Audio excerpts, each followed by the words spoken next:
All right, I think we're live here on Facebook and YouTube. So I have with me today Jefferson Aldredge from Cherry Creek Mortgage. He's one of our mortgage affiliates, helps a lot of our buyers out, getting them into loans. And I thought, well, what better with the way the market's changing and shifting a little bit to talk to him about what's going on with the mortgage process. So Jefferson, if you could, you can introduce yourself and kind of talk a little bit about what the current mortgage market's like, if you had a crystal ball kind of thing.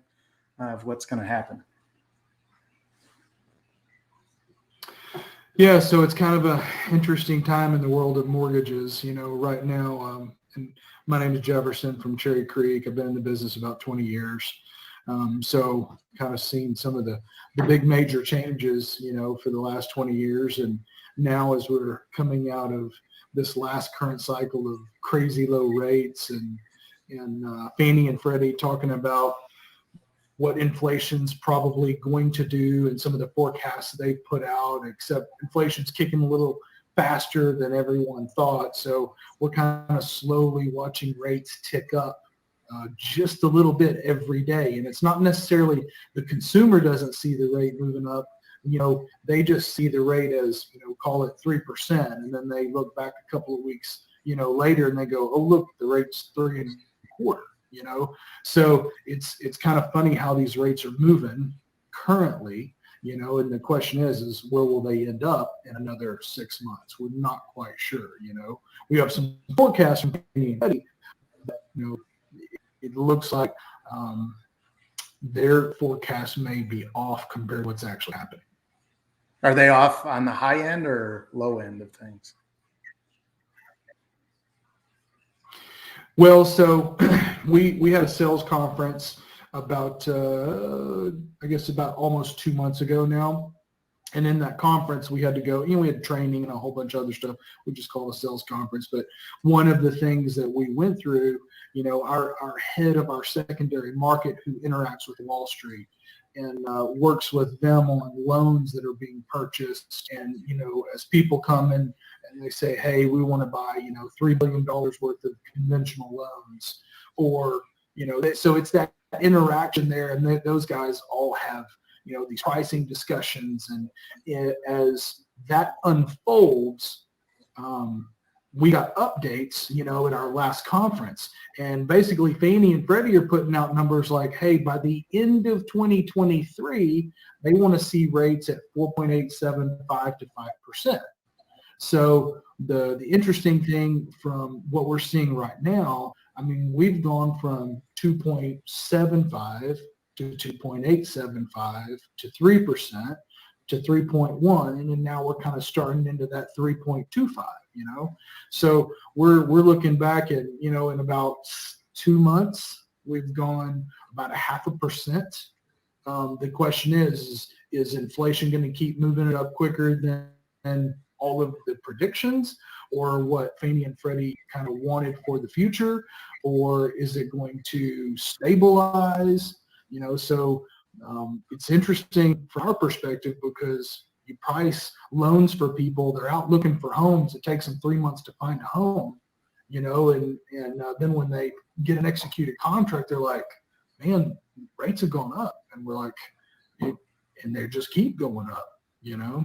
So it kind of messes with that cost of waiting. Right. So if you had a buyer right now, and like we have some that ask, you know, hey, should we lock in right away or should we wait 10, 12 days once we're in the contract to lock our mortgage? What would your suggestion be then to lock in right away because things are trending up then? Yeah. So we had a training in our office yesterday. I had 35 agents in the office training in our training center, and that question came up, the exact same question. And I looked at that class and I said, our advice to all of our borrowers right now is as soon as you get an executed contract, lock in, take risk off the table. Don't try to play the market and think it's not time to float. You know, this is not a market where you go, oh, I think things will go down. And I told them yesterday, same exact question and scenario. I had 3 different buyers last month in the beginning of the month say, hey, what do you think rates are going to do? And my answer right now for the past 60 days has been, I think they're going to go up. I don't think they're going to come down, not based on what we can see and what we're living through all day, every day. And they said, well, I think the rates are going to possibly go down. I said, I think you should lock in.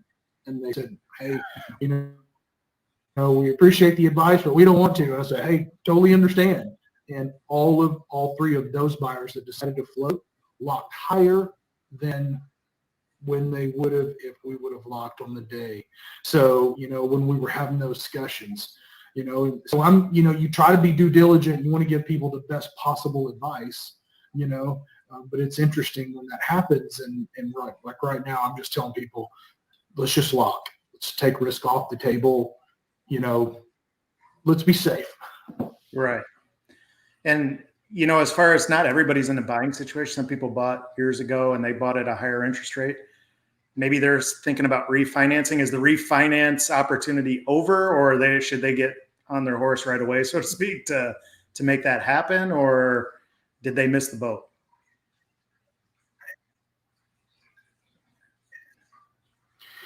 Well, it's kind of the perfect storm right now. If you think about it, all of these homes that people have been buying for, like, let's just say the last, 18 to 24 months, we've watched the market push way up.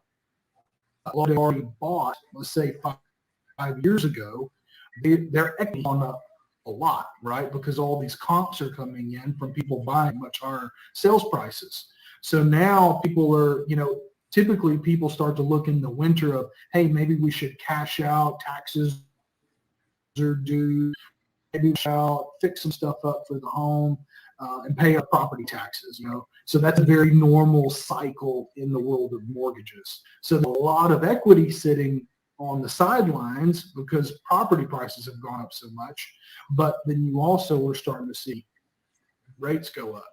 So our message to people that in that question is, hey, if you want to refinance, it's probably the time to do it. If you want to wait till the spring, we could be creeping into the fours, or we could flatten out, or there could be some event that pushes it down.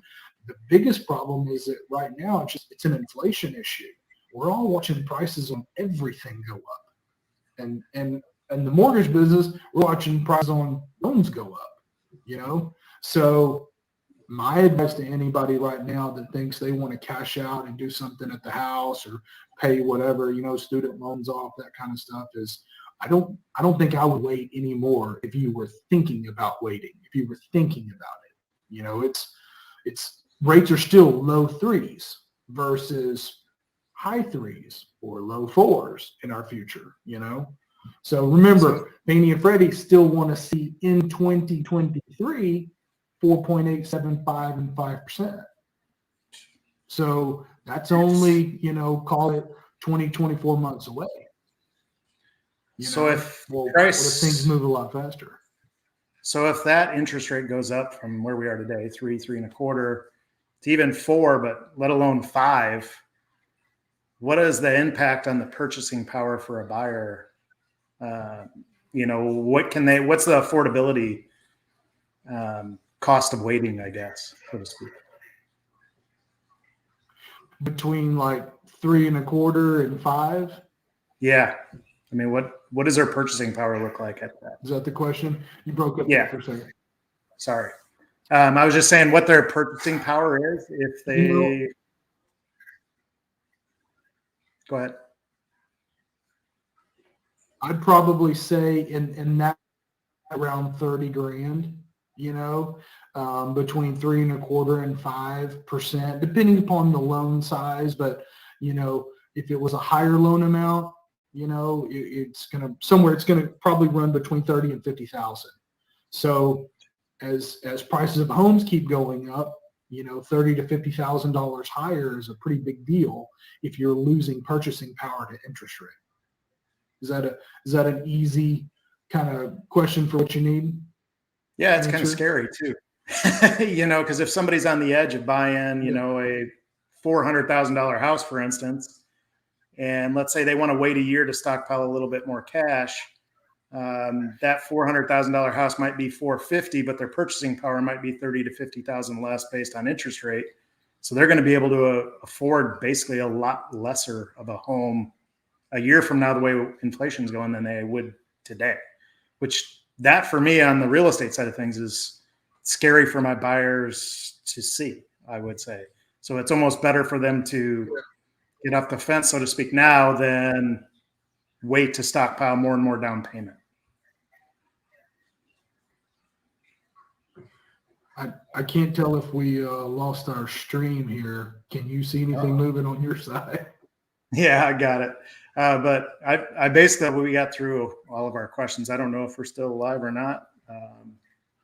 Like I said, we may have lost connection, but I'll go ahead and end this here. But I appreciate you getting on, and we'll talk to you soon.